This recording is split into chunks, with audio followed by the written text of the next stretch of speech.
All right.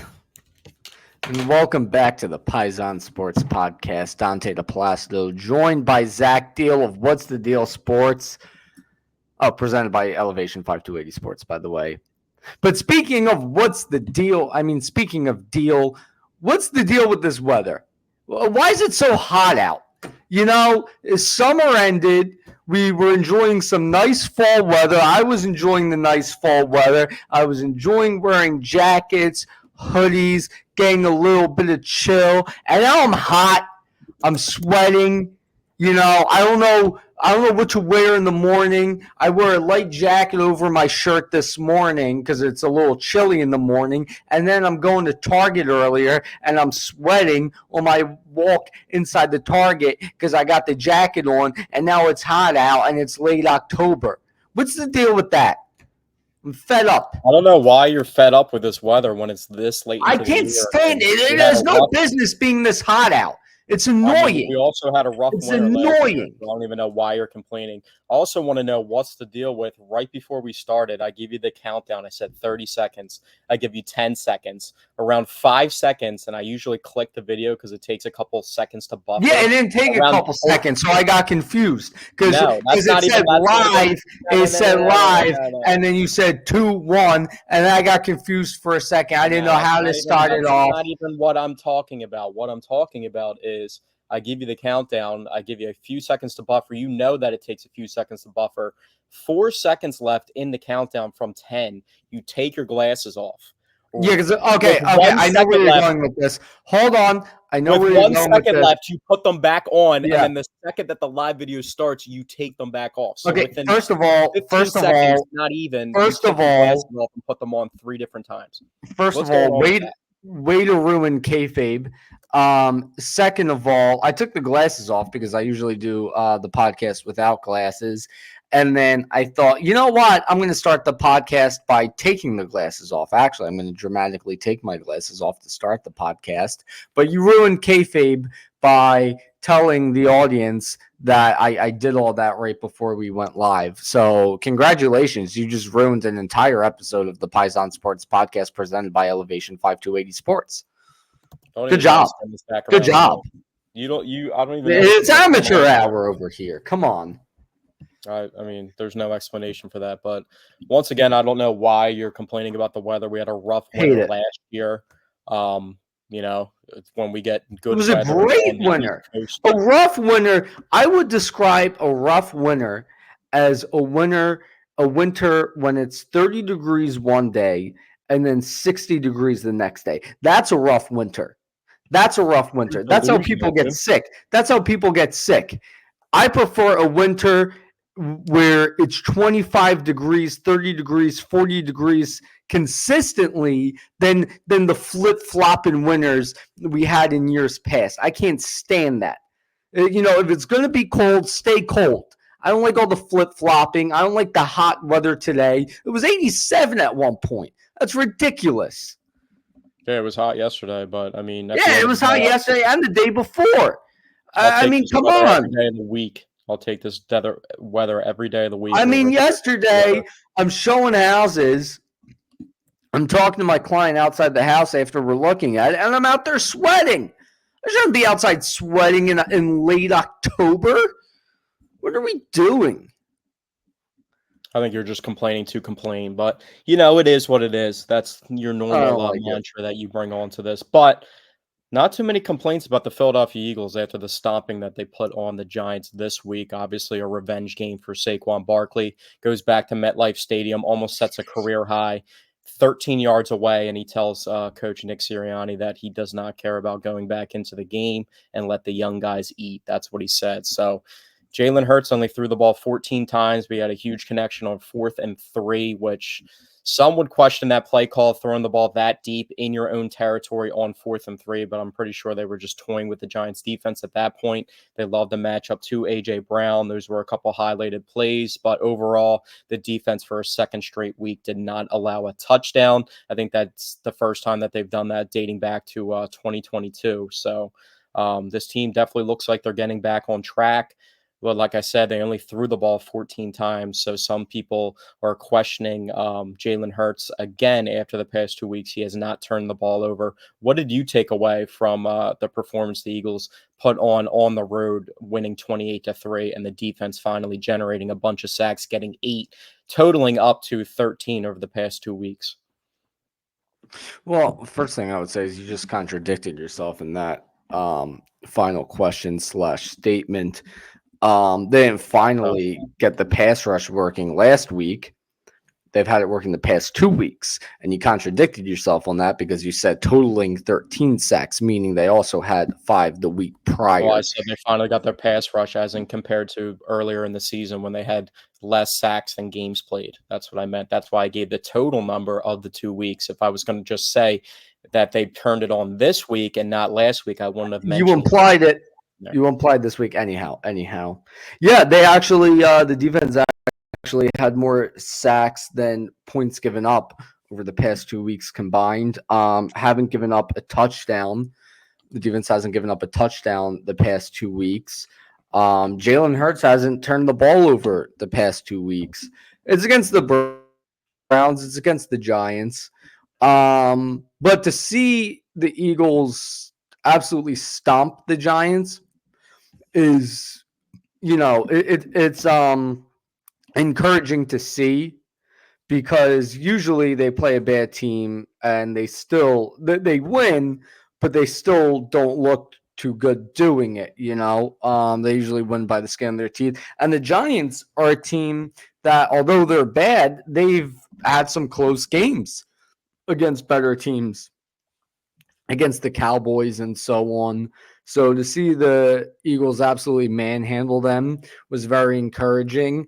I thought something that was really encouraging was the fact that although the Giants' only bright spot this season has been Malik Neighbors, Quinyon Mitchell absolutely shut him down.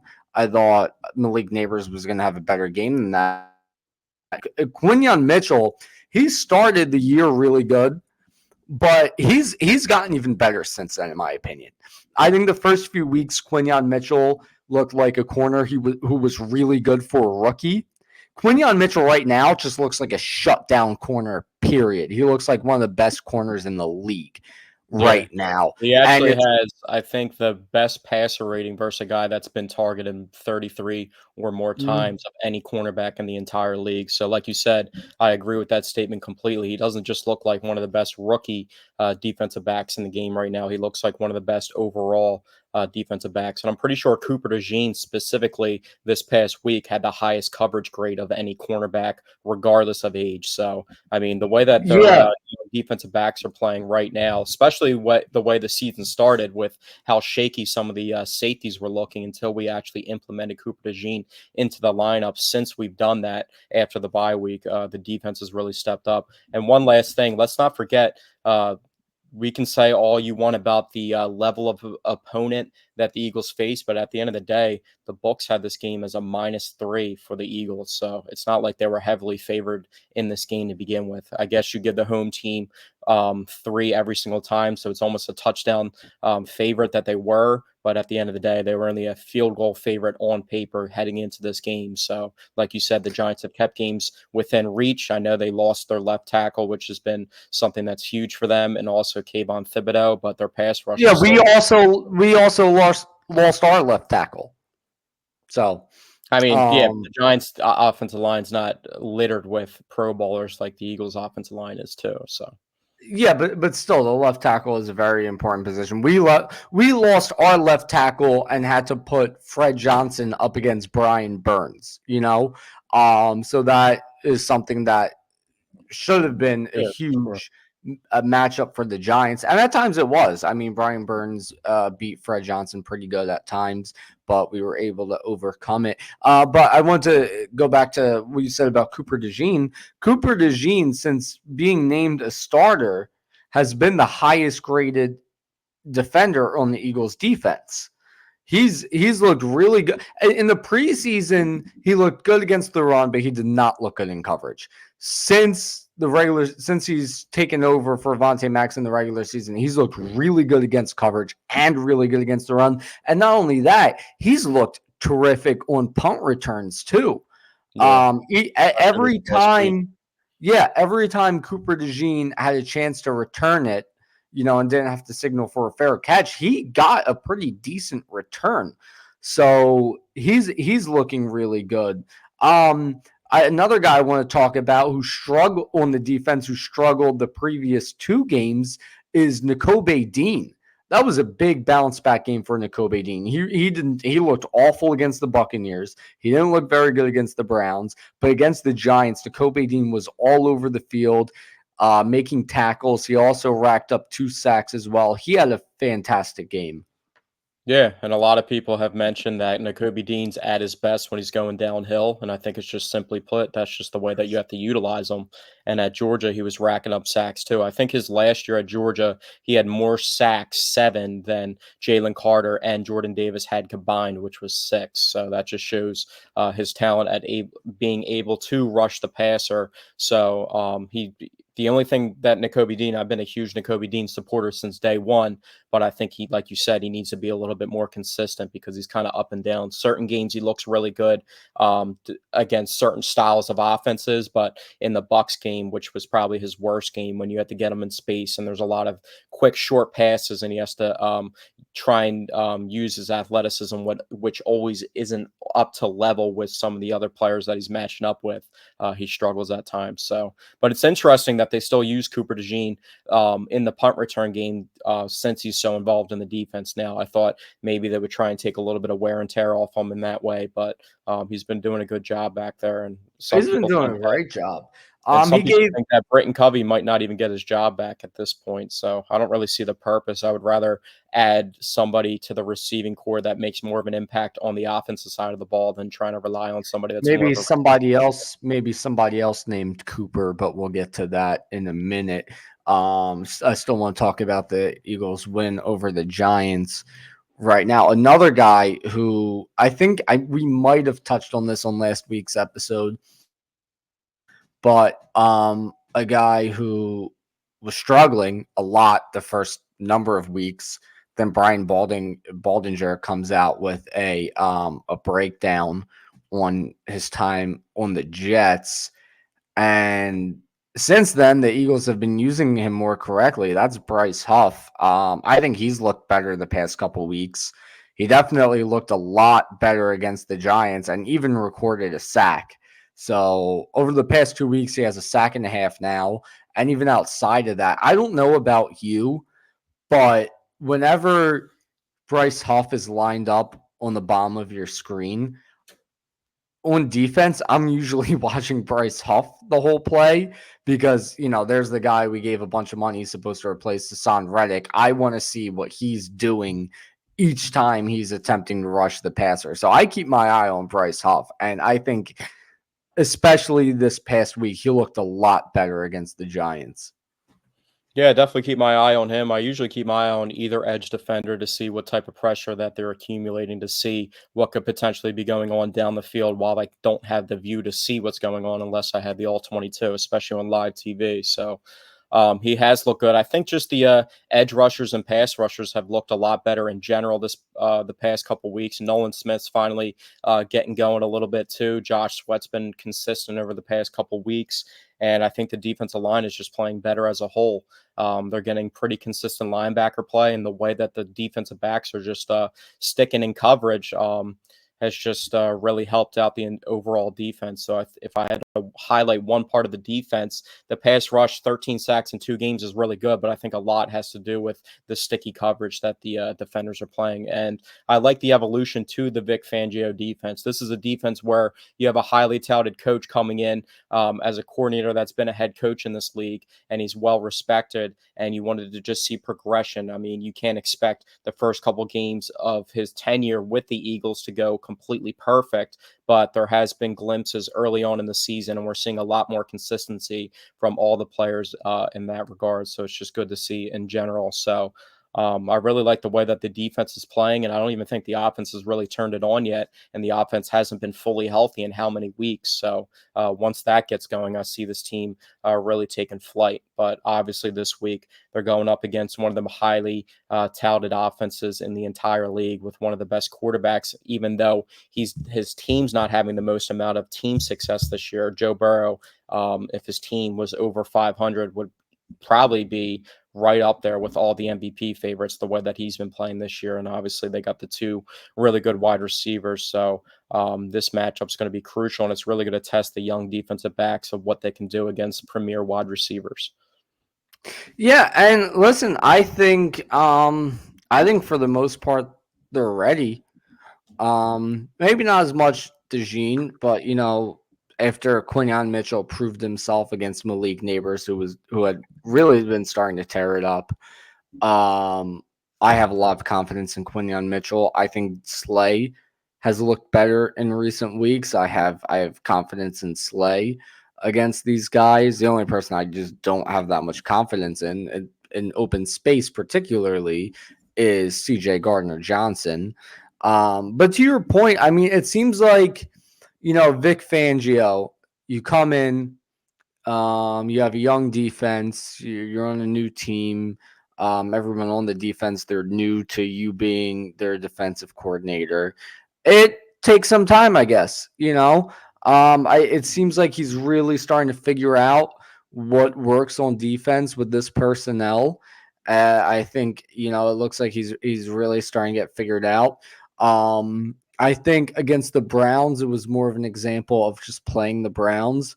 But I think against the Giants, yeah, you faced the Giants, but it just looked like they really knew what they were doing on defense. They were using everybody to the right capacity, and it seems like Fangio's really figured out how to get this defense working properly.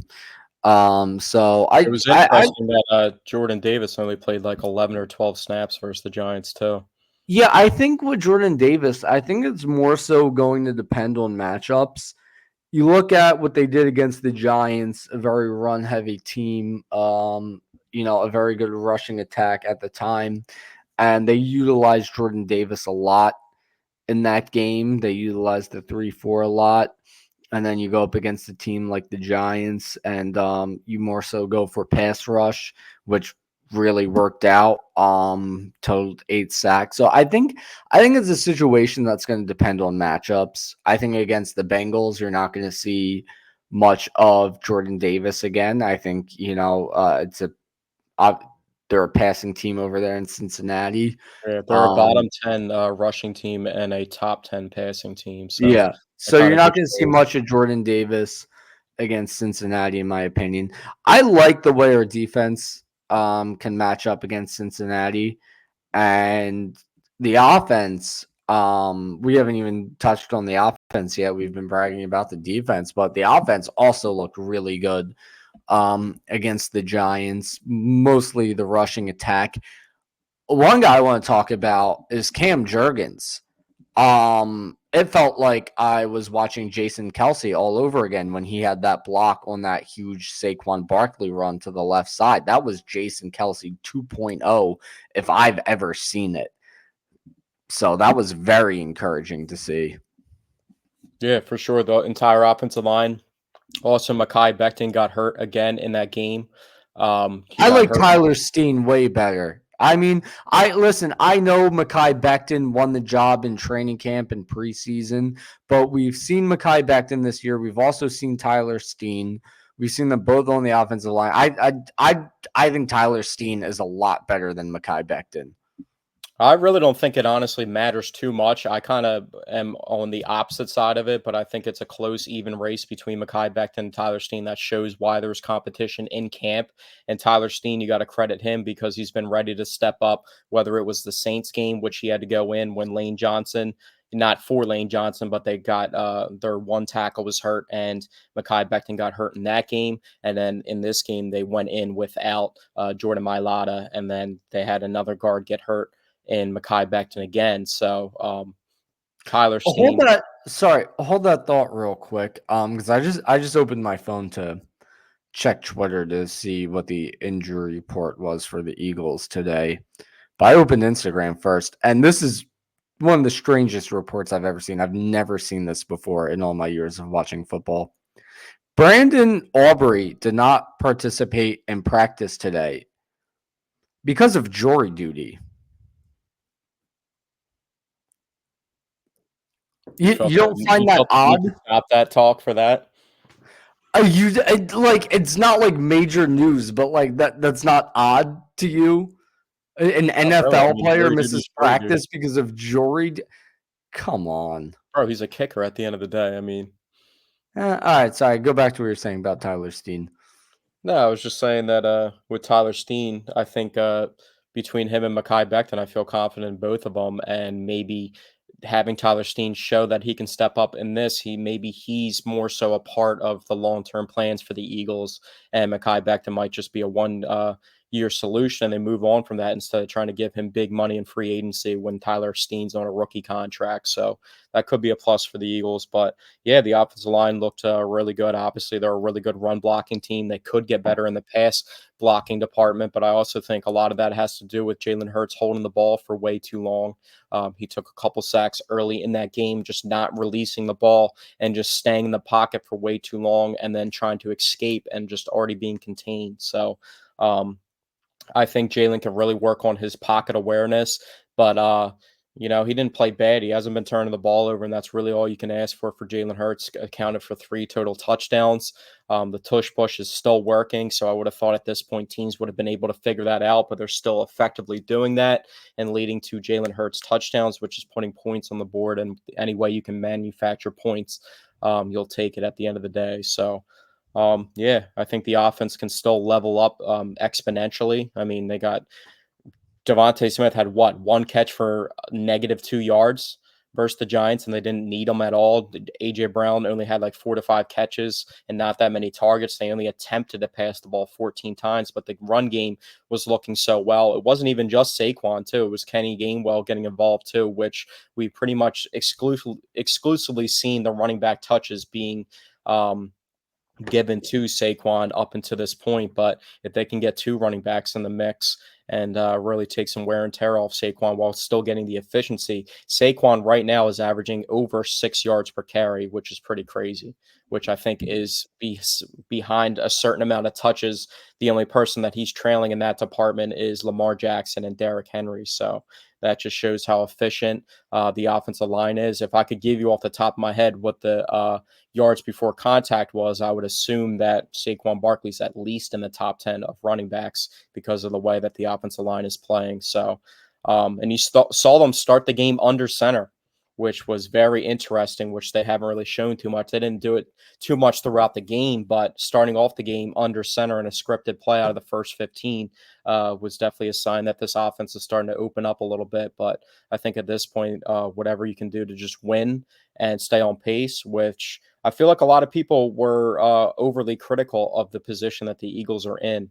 I mean, with the Lions taking down the Vikings, then the Eagles are only 1 loss spot out of the number 1 seed in the conference. I'm not saying we're going to get the number 1 seed, but if you look at what the preseason competition looked like and what the current competition looks like, even with the Eagles maybe not playing to the standard of what people thought, the Eagles, I feel like, are still in a really good position as of right now. Yeah, absolutely.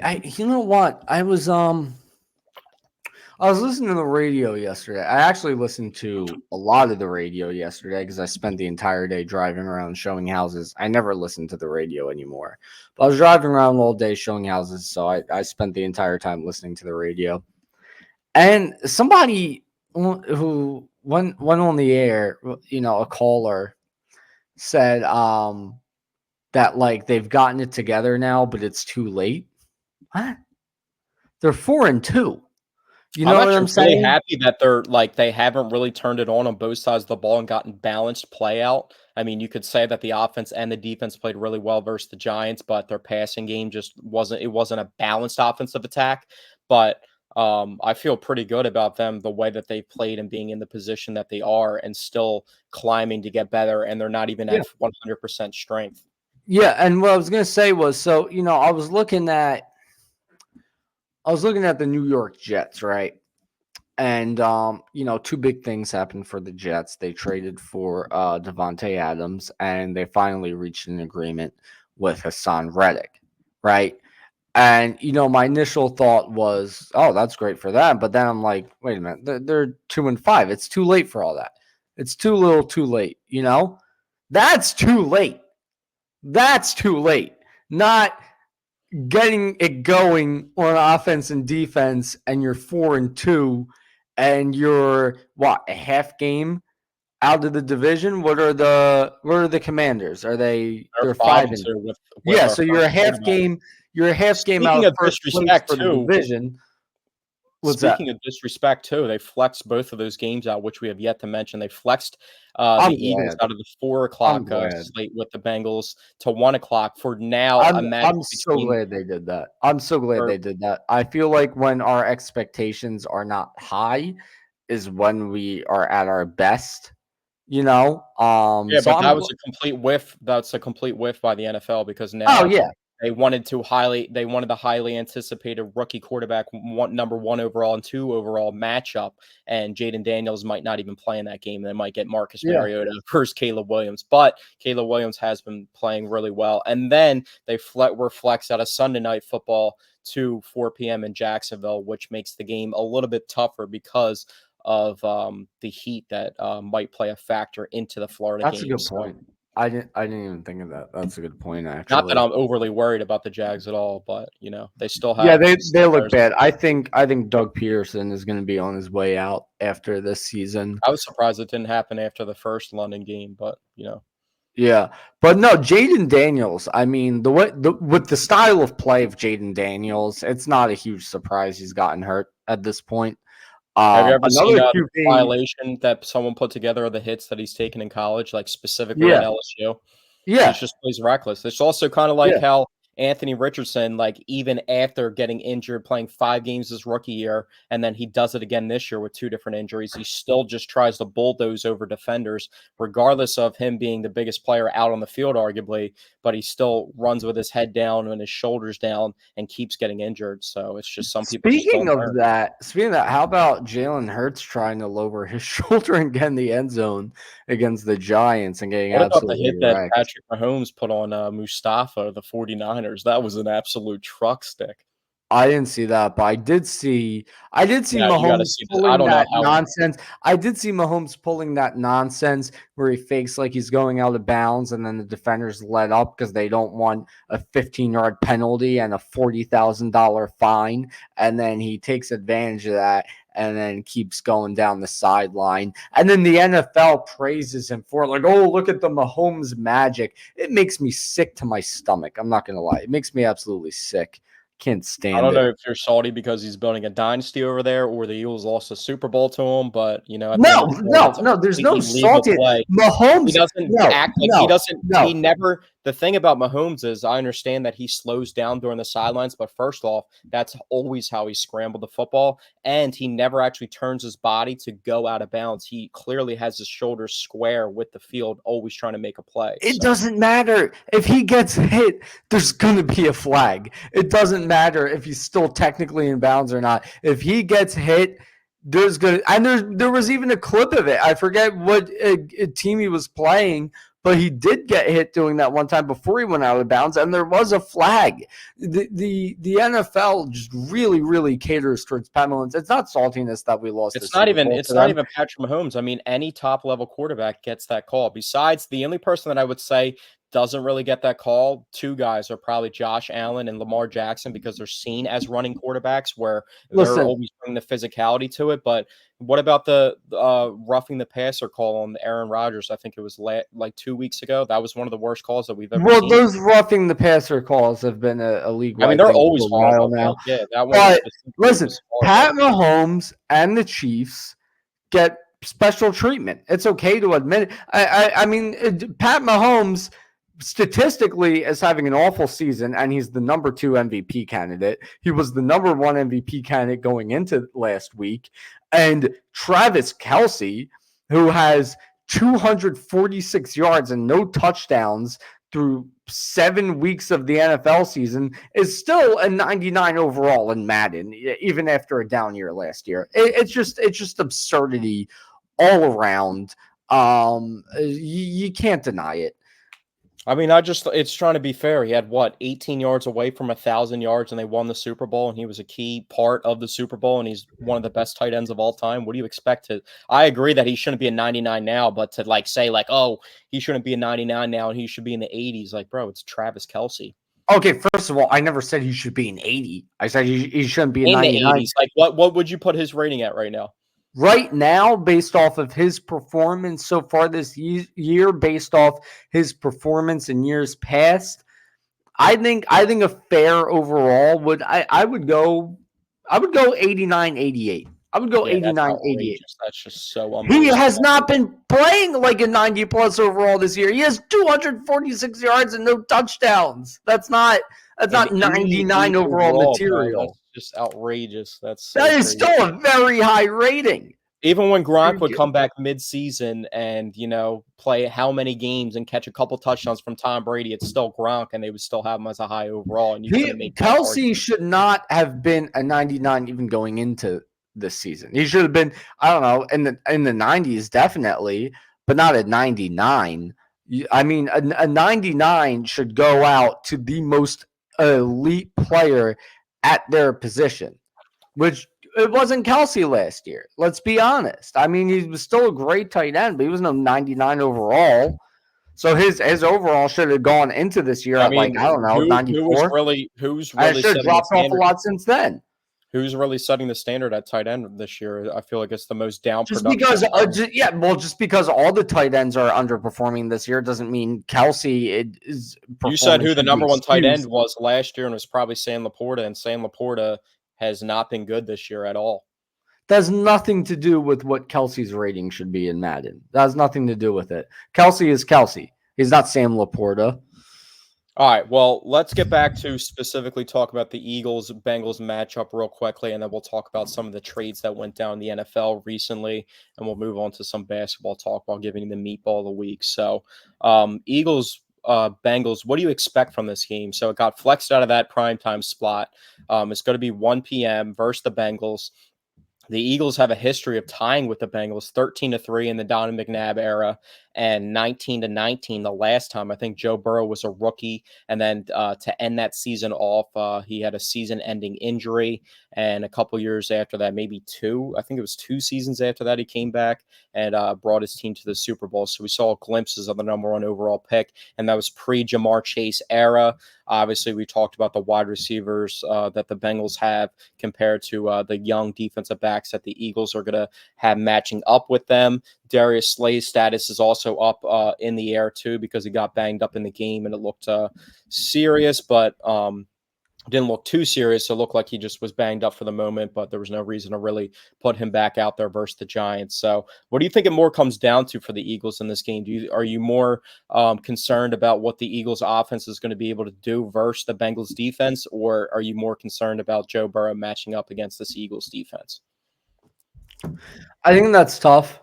You look at the Eagles in recent years, and they've usually had a habit of playing poorly against great quarterbacks. But this is the first year with Vic Fangio, and this is the first great quarterback that Vic Fangio is going to be facing. I mean, I don't know. Jordan Love didn't play the greatest week 1, but Jordan Love's pretty much ascending to being an extremely good quarterback. I mean, yeah, ascending. He's not on Joe Burrow's level. I know. I mean, Joe Burrow, I regard as. I would put him in the same category with how Baker Mayfield has been the past couple of years. So I would Jordan Love. Who would you rather have, Jordan Love or Baker Mayfield? Take age out of the question. I mean, they're not that far off in age, but I think maybe Jordan Love, but not by a lot. I mean, Baker Mayfield, since going to Tampa, has looked really good. I also don't think something keeps telling me in my brain they're not the worst players in the world, and they're definitely above average. But Jordan Love is throwing to nobody special, not a single person that's special. Yeah, that's a good point. I mean, Baker Mayfield has the luxury of throwing to first ballot Hall of Famer Mike Evans, who's like the most underrated wide receiver to ever play football, and Chris Godwin, who was leading the league, was almost up there, top ranks in the league, like top 3 in a lot of statistical categories for wide receivers. So, but yeah, we're not going to spend too much time on it. Anyway, yeah, and anyhow, so I'm curious to see how the defense looks against Joe Burrow. But as long as the Eagles keep generating pressure, I think the defense can perform pretty well. In terms of the Bengals offense, do have a young, they're the 18th overall pick, Amarius Mims. I always mess up his name but Mims at the right tackle position, who's a decent prospect, but he was pretty raw coming out of college, and he's starting at right tackle for I them. think They've had a couple joggling offensive line issues. They don't run the ball. They're bottom 10 in rushing. They don't even attempt to run the ball. I think they had like this 6th fewest rushing attempts and like the 7th fewest yards or somewhere in that vicinity. But Joe Burrow also has 14 touchdown passes to 2 interceptions, and that's without T. Higgins for the first couple games of the season. Yeah, I think in terms of the pass rush, I think Vic Fangio has figured out how to generate pressure from anywhere, basically, utilizing the likes of N'Kobe Dean, Cooper DeJean, sending all different kinds of blitzes from what we saw against the Giants. So right now, the pass rush has me confident they're going to be able to generate pressure against Joe Burrow. I think the offense can do pretty well. I think it's going to be a close game. I'm not really sold on either outcome of the Eagles winning or the Bengals winning. I'm honestly uncertain. Maybe that's Don't even foreshadowing tell for me you think another another tie. tie is incoming. Maybe it's foreshadowing for another tie. Who knows? I wonder what the line's going to be on a tie for this week, just based off the history, and if that would be so funny if that line hit Let's too. check the tape. But That's a great question.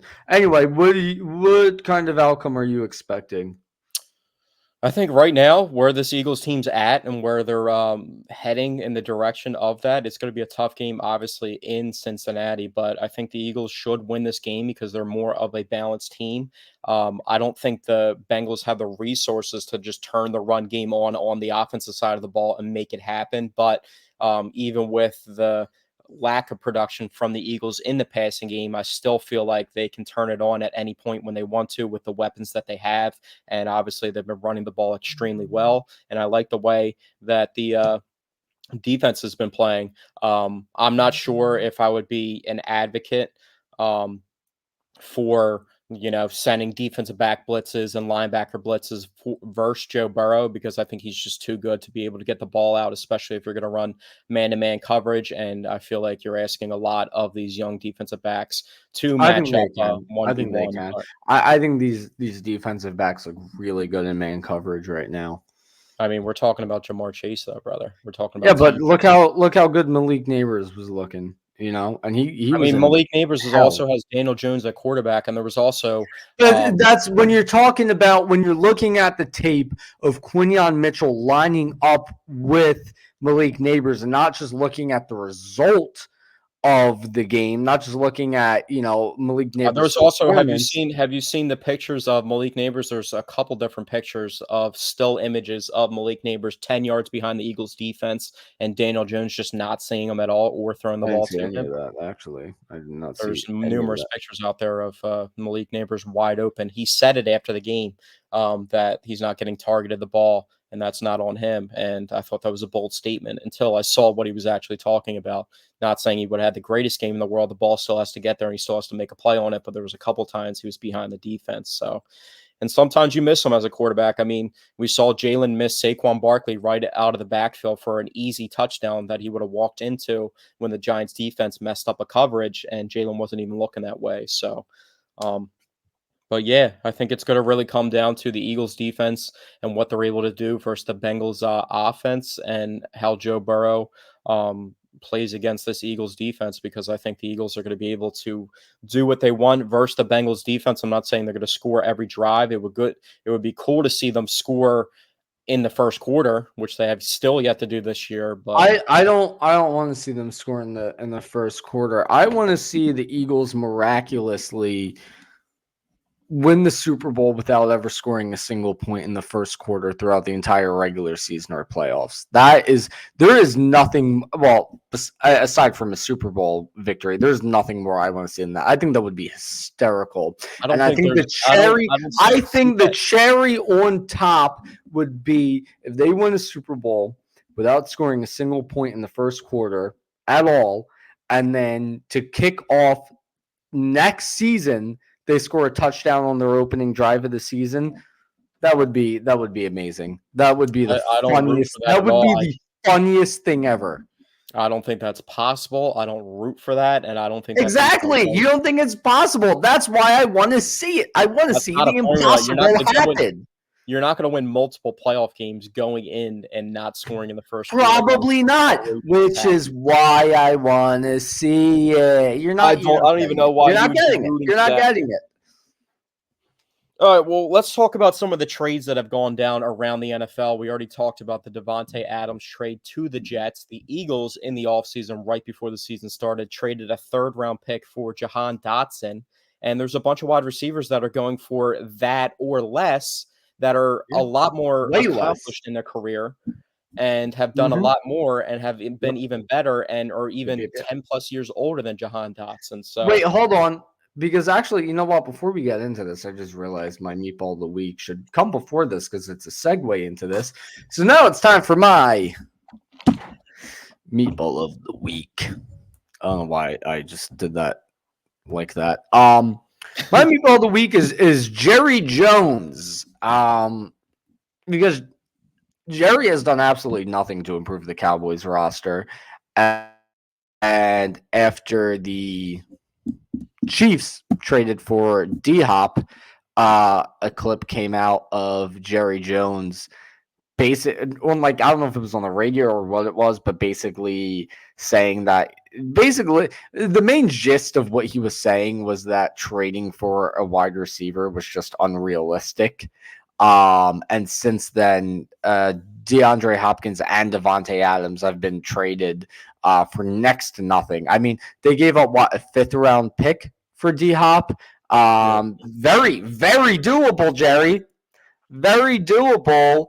It seems like he either has no desire to improve the roster, he doesn't feel like improving the roster, or he's just overconfident in the current roster that exists over there in Dallas, which all of their losses have been utter blowouts. So I don't know how you could be. So yeah, Jerry Jones, you're my Meatball of the Week. Yeah, first, Jerry didn't want to pay Derrick Henry, who has a house in Texas, and the Ravens swooped in, and Derrick Henry has been absolutely electric for the Ravens. I has been leading my fantasy team to win after win. Thank you very much. Derrick Henry has been doing his thing. I have him in fantasy too, and he's absolutely electric, leading every single running back category that he can possibly lead. Has the most scrimmage yards in the league, and I think he's only getting paid $9 million a year. And Jerry didn't want to do that, didn't want to pay Saquon Barkley, and now the Eagles. Saquon Barkley has arguably been the Eagles' best and most consistent player this entire season. You said that the Chiefs gave up a 5th-round pick for DeAndre Hopkins to the Titans, and the Cowboys originally traded Amari Cooper for a 5th-round pick to the Browns because they couldn't deal with the cap ramifications, and that was a long time ago. And now they don't have the cap because of the way that they've built the roster and the way that they have to pay some other players that have contracts upcoming, like Micah Parsons, and he can't make any moves. So, and not to mention Micah Parsons. He's missed time this year. Although sack numbers are down, let's be real, he's still Micah Parsons, but he hasn't looked as dominant as, he has the past couple of years. So I think the Cowboys defense as a whole has just looked atrocious. So yeah.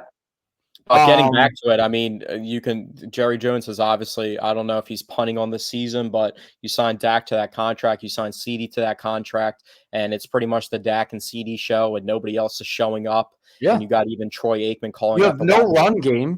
You have no run game. The defense looks bad. You have no one to throw to outside of CeeDee Lamb.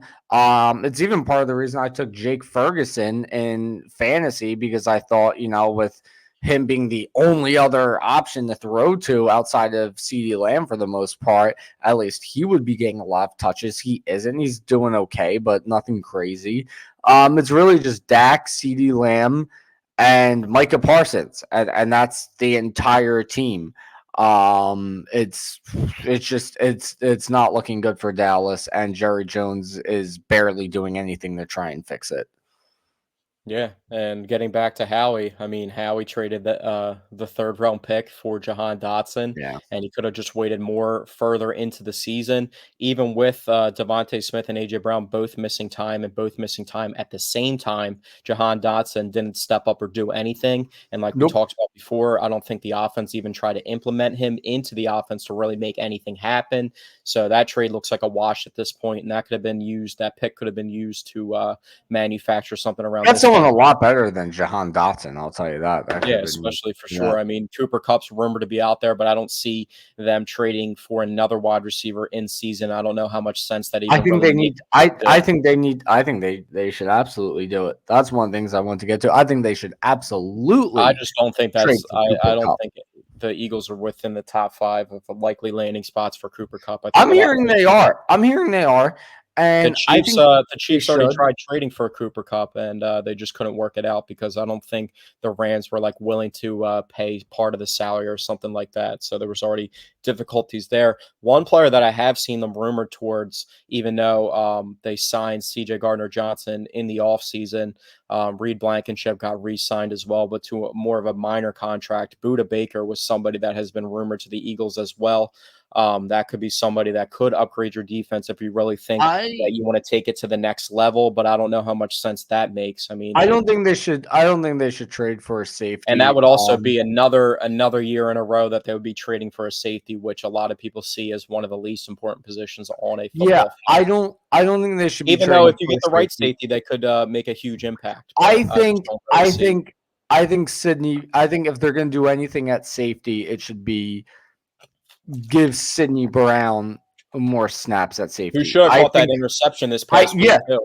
but it was a phenomenal play on the ball either way. I think Sidney Brown is a lot better than people even realize. I think Sidney Brown should absolutely be starting on this defense right now. I really liked what I saw from him last season before he got hurt. I've mentioned that before on this podcast. I think he can be really, really good on this defense. So I think if there's a change to be made at safety, it should be giving Sidney Brown more time. I think if they're going to go the defensive route, go after one of these pass rushers that is available. I mean, obviously the dream scenario, and this I would like even more than Cooper Kupp, but it's more of a dream scenario. I don't know how realistic it is. That would be Myles Garrett. You get Myles Garrett on this team, then god damn it, look the fuck out. But Myles even Garrett would be a top option. Also, if you he could somehow, is the top option. There is no better scenario than trading for well, I Myles mean, Garrett. there's a solid consolation prize. I would go Myles Garrett #1, but if you can pry Max Crosby away from Yeah, the Raiders, well, yeah, I would Max also be another Crosby's another great option. scenario. Max Crosby's another great option, but I would like Myles Anything to Garrett keep more. if Max Crosby or Myles Garrett goes to the Lions, then the way that the Lions have been looking lately, I'd be pretty afraid at that site. And then when they get healthy and if they retain that player on the roster and then Aiden Hutchinson comes back and the way Well, I don't that think he's coming back this year. no, I'm saying just in the future, like you're Okay, gonna go yeah, Myles but Garrett, Max Crosby. as far as this year goes, whoever the Lions trade for at the pass rusher, I mean, it would just be replacing Aiden Hutchinson. It doesn't. I don't think it makes them better than last year necessarily. Although I think they're looking really good this year, but I think it just replaces the loss of Aiden Hutchinson. And I think for the Eagles, whoever they trade for, unless it's Myles Garrett, it just replaces the loss of Hassan Reddick. Although if it's Myles Garrett, it's an upgrade from Hassan Reddick. Because as much as I love Hassan Reddick, Myles Garrett is definitely an upgrade. And then the rest of the defense is upgraded from last year as well. Because I mean, the secondary looks far, far better as of right now with Cooper DeJean and Quinyon Mitchell. Um, So that would be my number 3 preferred trade targets is Myles Garrett, Cooper Kupp, and Max Crosby. Maybe in that order. Well, I mean, you're also your preferred. Those are like the 3 best players that are available. So you're talking about. Well, yeah, obviously my preferred trade targets are the 3 best players. Why would I prefer someone less? Why would I prefer someone who's not? Well, that implies that you're looking for a big splash move instead of just I think they should make a big splash move. I think they should. Why would you not make a big splash move? Look at it. Look at it this way. Look at it this way. In the trade deadlines recently, they have not made any big splash moves, and all of those moves have not ended up being even good moves. Right? You look at last year, they get Julio Jones. Okay, that ended up being nothing. They got Darius Leonard. That ended up being nothing. They signed him. Yeah, they acquired a few people at the deadline last year, and neither of them ended up doing anything. You look at the year before. Who'd they trade for? Robert Quinn. What the hell did he do here? Nothing. It seems like whenever they try and just make a smaller move, it ends up just being a nothing move.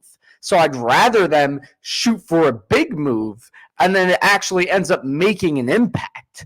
I mean, look at what they did in 2017. They made a huge move. They got Jay Ajayi, and that ended up making a big goddamn difference. These little moves they try and do on the deadline in recent years, the Golden Tates, the Robert Quinns, it never really ends up making an impact at all. I wouldn't agree that Jay Ajayi was a big move. It just worked out. Kevin Byard had a better resume than what Jay Ajayi up to that point before he got traded to the Eagles had. Kevin Byard, that's what I was trying to remember.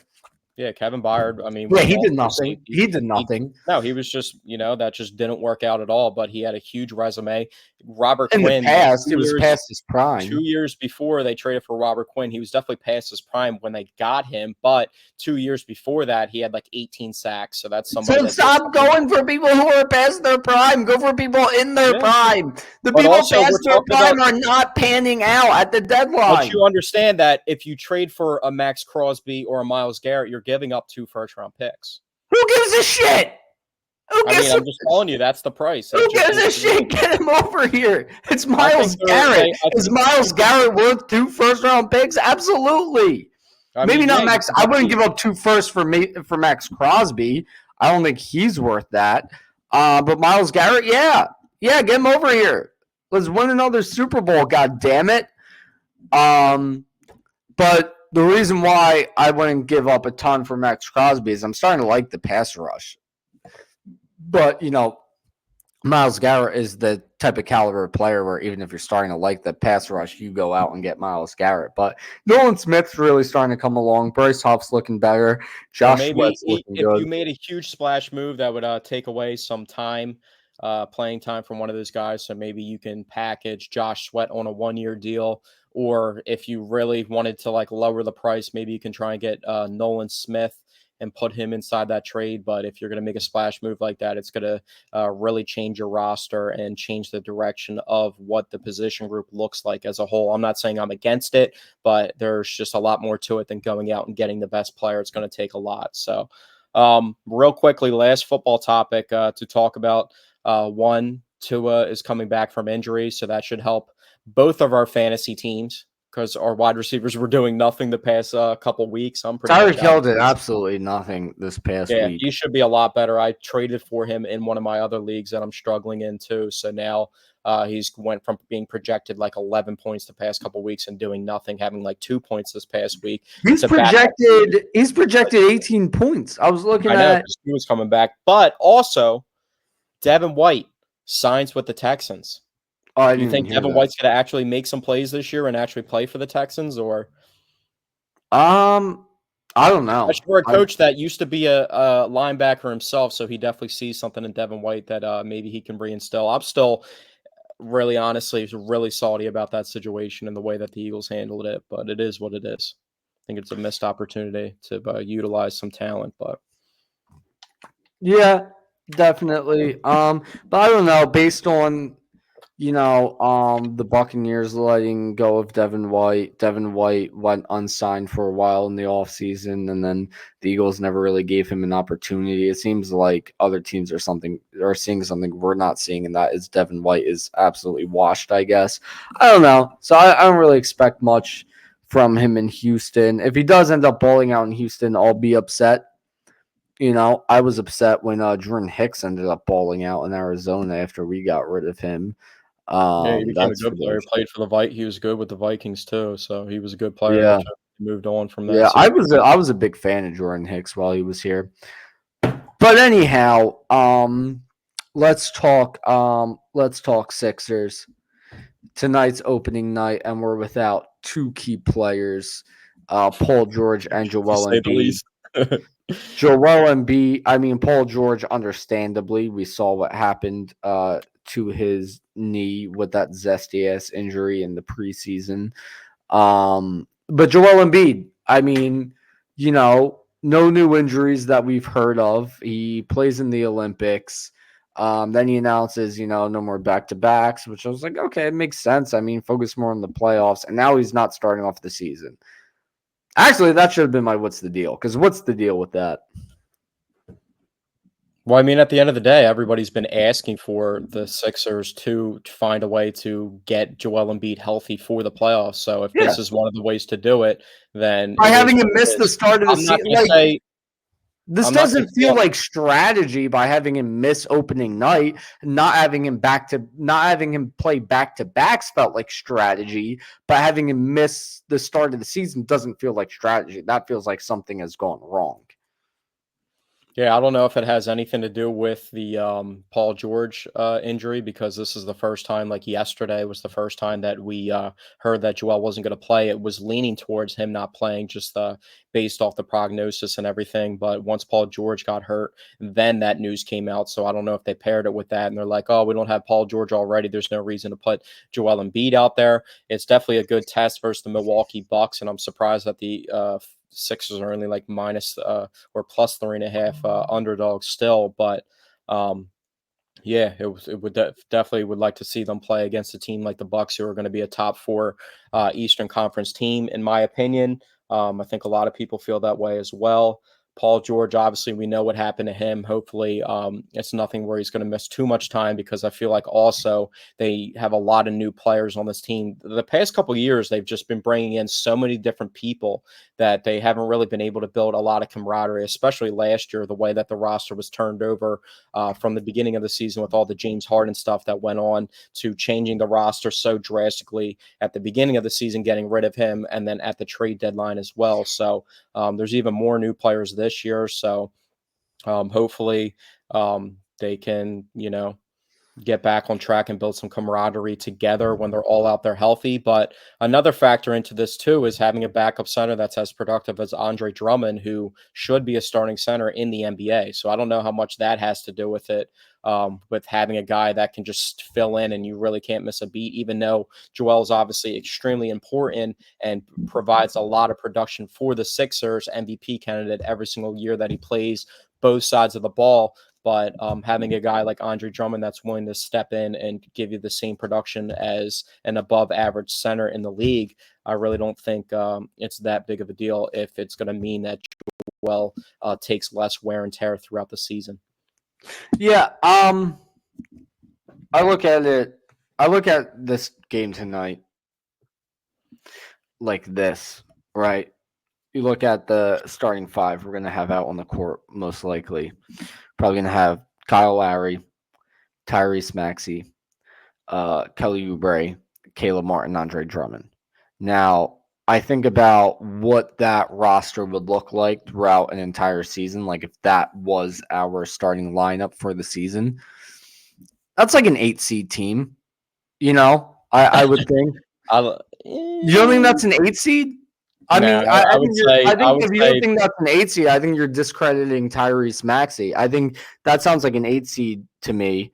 I mean, just look at the East and the way that it's compiled and structured now. There's a lot of good teams. There's teams that like the Orlando Magic that could easily be a top 4 or 5 team, and they're a team that's been floating around the back end. You got the Cavs as well. Obviously, have the Celtics, the Knicks, the Bucks, the Sixers themselves that at full strength. The Bulls are, they got rid of DeMar DeRozan. They shouldn't be good, but they still have some talent on the roster. This roster. Yeah, without Embiid and Paul George. I'm just mentioning teams that are in the mix. So I mean, it was. Yeah, so I didn't hear 8 teams better than that. I'm not trying to say that the Sixers are going to win this game tonight or anything like that, but I just think outside of Embiid and Paul George, I think it's still a decent roster. You still have star power in Tyrese Maxey. I think Tyrese Maxey is such a new star in this league. He's very new to being a star that you forget. Without Embiid and Paul George, you still have a star to lead this team, and that is Tyrese Maxey. And then the other guys I've mentioned are solid role players surrounding him. So I think that's an 8-seed team. That's why I look at this matchup tonight, and then I look at the games we're going to play without Embiid this season. I think you then add Paul George to that. I think that's a 4-seed team. If I'm going to be completely honest, I think a team led by Tyrese Maxey and Paul George, I think that sounds like one hell of a duo. You still have Andre Drummond at center. I think that's a top 4 or 5 seed team in the East. So that's to your point that I think the focus should be on getting Embiid healthy and ready for the playoffs. I think they can deal with, not having Embiid for a certain amount of games. And then you also look at it like this, right? You look at it like this. I'm going to put down an analogy for you, okay? Let's say you're in a hurry to get somewhere, okay? You're driving. Now, if you speed your way to your destination, you might get pulled over, and that's going to make you even more late, okay? So if you play Embiid too many games throughout the regular season, he's gonna miss time anyway because he's gonna get hurt. So you might as well just not play him all the goddamn time, and then he's missing the same amount of time either way, in my opinion. But then he's at least healthy for the playoffs. So I have no issue with load management for him this year. I think he needs it. I think we're hobbling to the finish line with him right now. I'm just concerned right now at what the hell is going on because I highly doubt him missing the start of the season was in their plans. Yeah, I mean, he played the Olympics. He didn't play too much. It wasn't like over, and at the end of the day, people saying that like, oh, he shouldn't have played in the Olympics then. He wasn't averaging that many minutes. They were cycling through big men. And at the end of the day, if he's going to be working out and getting himself in shape, I might as well see him out there playing basketball to do that with some of the best basketball players in the world than him, doing other stuff. So I'm not going to put too much towards that, but he is going to miss back-to-backs. That's what it sounds like. A lot of people aren't happy with that. I don't know if you saw what Kevin Garnett said, but he kind of went off on Joel Embiid about that. But I mean, how much relevancy? Who cares? Yeah, I mean, shit. Like we're trying to win a freaking ring here. Like who gives a shit? I mean, also when the Raptors, coached by Nick Nurse, traded for Kawhi Leonard at the trade deadline the year that they won the championship, and Kawhi hit the double-doing shot versus us. They didn't have Kawhi Leonard play back-to-backs for the portion of the season that he got traded to Toronto, knew what his knee looked like. Yeah, and nobody said shit. Nobody said shit. But now that it's Joel Embiid, now Joel Embiid's missing back-to-backs. Let's all get up in arms about it. It's not even close to the same situation, though, because the Spurs didn't really disclose that information about Kawhi Leonard, and Joel Embiid has a huge injury history that is way lengthier, even though it would make sense not to play him back-to-backs. No, I'm not arguing against it, but to compare Kawhi Leonard with the Raptors for that short portion of time to Joel Embiid with what he's gone through in his career for people to be upset about being injured. I just don't think it's a similar situation. But at the end of the day, all that matters is getting a championship. They didn't sign Paul George to go out and be the 1 seed in the regular season. They signed Paul George so that they can go win a championship and have a chance of winning a championship. So I think it stings more. I think people are even a little bit saltier about the Joel Embiid situation because Paul George ended up getting hurt too, and that was just a freak incident. It sounds like it's only a bone bruise, so hopefully he'll get back into the lineup soon. The Sixers do have a game tonight, Friday, and Sunday, and then their next game after Sunday's game is actually Wednesday versus Detroit at home. So maybe he'll come back for the Detroit game. Maybe they'll say, oh, Detroit's one of the worst teams in the league. It's too early to say that, even though they've been one of the worst teams in the league for the past couple of years. But they signed Tobias Harris, so I mean, obviously, maybe he'll come back for the Tobias Harris revenge game, but maybe they don't see it as important for him to come back for that game. But that could be a time. We're going to need him against Tobias. I don't see all hands on deck against Tobias Crumble Cookie Harris. We're going to need all hands on deck for that game. Yeah, but at the end of the day, it doesn't look like Joel Embiid's going to play by the end of this week. And I think Paul George is going to get reevaluated. It was like today or sometime this week, and Joel Embiid was later on in the week towards the weekend. That's being reevaluated. So, yeah, I think it becomes more of a storyline and an issue, even more so than it is right now if he misses extended time to start the season. But at the end of the day, I'm more worried about it if this continues into 2025 and we don't see Joel Embiid consistently out. I think if the Sixers win the finals, Joel Embiid should take a year off of basketball. Like I said, we are limping to the finish line with him. If they win the finals, he needs to take a year off or retire. Honestly, he is beaten and battered. It's at the point now where it's turning into weekend at Bernie's with Joel Embiid. But it's tough, but like we're not talking about this as like the same, it's like we're talking about somebody that is just one of the most talented players to ever play basketball. That's what the issue is. It's not about a guy that is our starting point guard. He's pretty good, but he's always banged up. He misses like Lonzo Ball length amount of time. Like we're talking about a guy that is the MVP favorite, if not a top 3 MVP candidate. We're also talking about a guy whose knees are almost non-existent to this point. But anyhow, I want to move on real quick because I want to lay you out my parlay for tonight's game. I made a parlay for the opener. I want to lay it out for you at plus 376 odds. 76, maybe that's a sign. We got Tyrese Maxey to score 25 plus. We got Tyrese Maxey to hit 3 threes.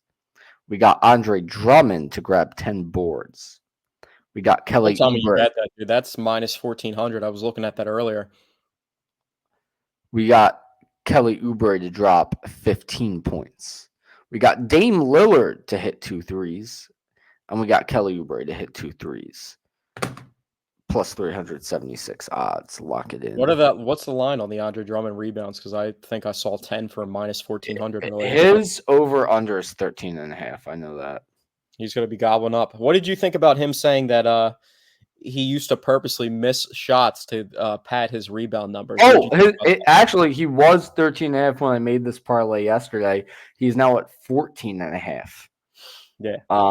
So they're expecting him to grab a lot of boards. And then for him to hit his over is minus 106, which is pretty standard. What's odd is Kelly Oubre. For him to hit his over in rebounds at 5.5, it's plus 110. You don't usually see plus odds for somebody to hit their over, which is it depends on who it is. I mean, I feel like they're just strapped. If it's not Andre Drummond rebounding, if he's plus to hit 5.5 rebounds, maybe he should be over 4.5. You get what I'm saying? But yeah, no, that's crazy. That's some Angel Reese type shit. But as long as he doesn't do that anymore, who cares? I just hope he doesn't do that anymore. I hope he doesn't do that against the Bucks. I don't even know why you would admit to something like that, but Yeah, the admitting to it is honestly crazier than even that's doing something it. that if you weren't Oh already my signed on a god. roster, that might just set you back to getting a job in the NBA for a couple years saying something Want to like see that. something that just jump scared me? What?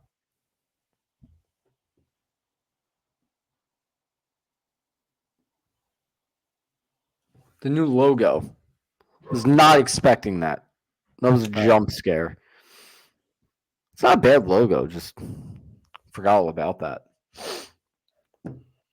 yeah, but what's the expectation? Let's look at what some of the season length props are for the Sixers. We'll look at the over under. I would expect people to. I mean, it's pretty up in the air. I would say maybe their over under on how many games they'll win this year is like 48.5. If I had to guess off the top of my head, let's see. Wow, nailed it. 48.5. Because I think if there wasn't questions about the injuries, then the Sixers would probably be closer to 51.5, 52.5. I think with the injuries currently, I would take that under. I know previously I said I think they could win more games this regular season, but that was before the PG injury. That was before the Embiid stuff. That was before Embiid missing the start of the season. I would hammer that under, honestly. Let me see the other over-unders. New York Knicks, 53.5. Wow.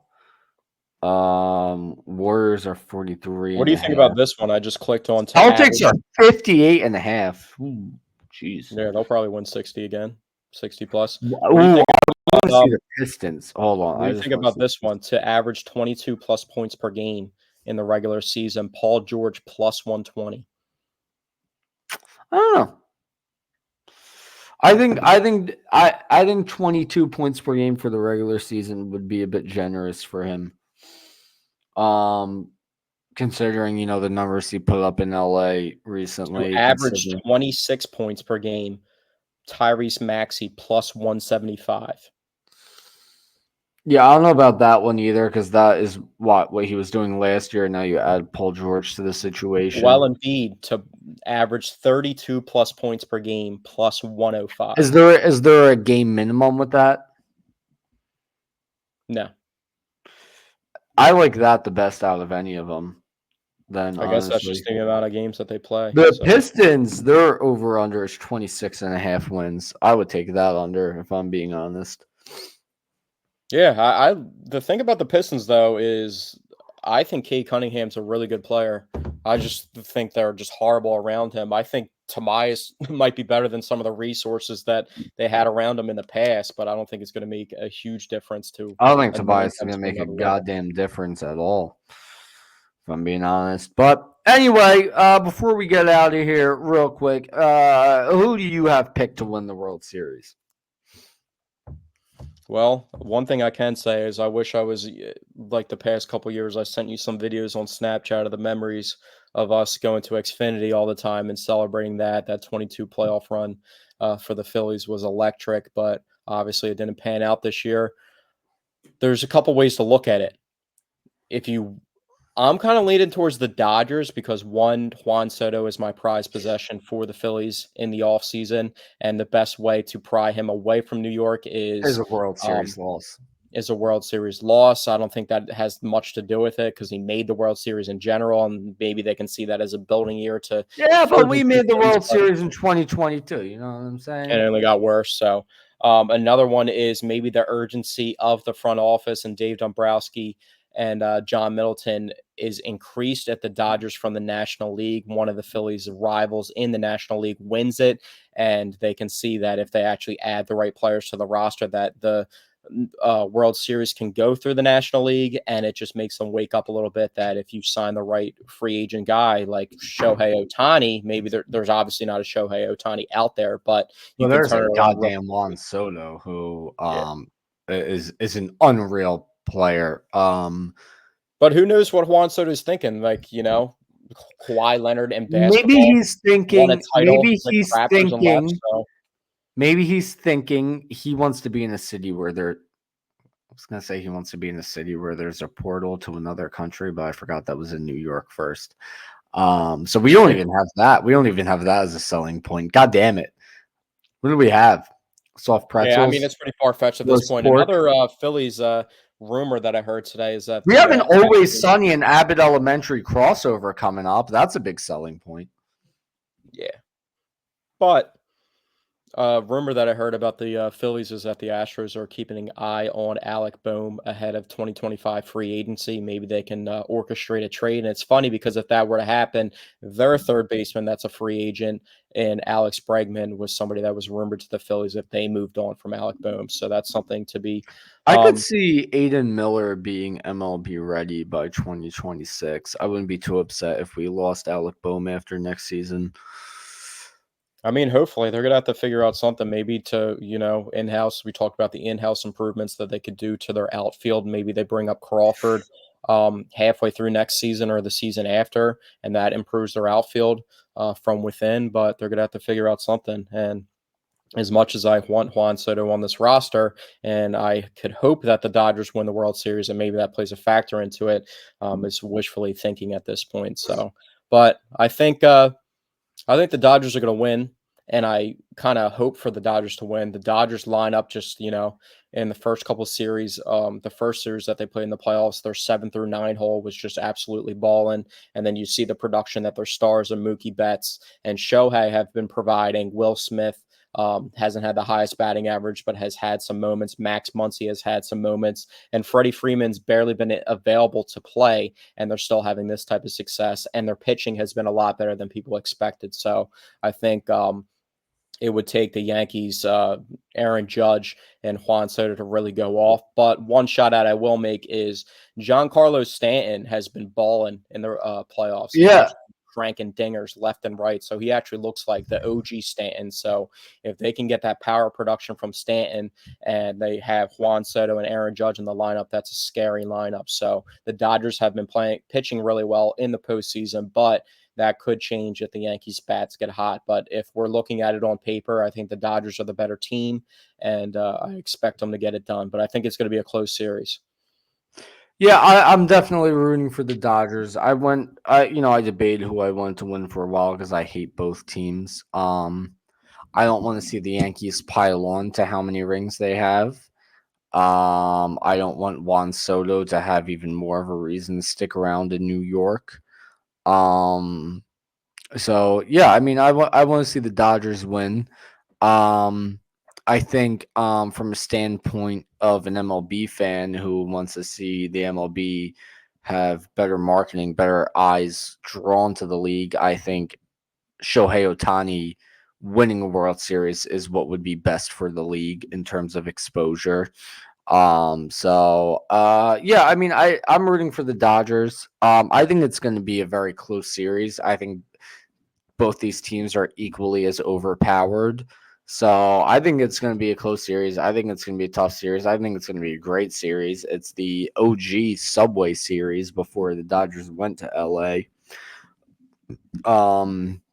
Maybe the Dodgers should have even rebuilt Polo Grounds, even though that was the Giants. But who the hell knows where the Brooklyn Dodgers used to play? But imagine that. Imagine half of a World Series at a rebuilt, redesigned Polo Grounds. I think everybody would tune in to watch that. I certainly would. But yeah, Imagine a World Series game being played at the Field of Dreams field. That would be interesting. that would be crazy. The MLB would lose a lot of money from that because there's not nearly as many seats, but that would be interesting to watch. That would just give it like a different type of atmosphere, like a high school baseball, What about a state World championship Series type thing. game? What about a World Series game on the Sandlot field? Or what about one of those crazy high school baseball fields you see on like Instagram and Twitter or in YouTube videos where it'll be like a high school baseball field combined with a football field, so then the center field wall is like 600 feet out because it's just baseball, football field, and then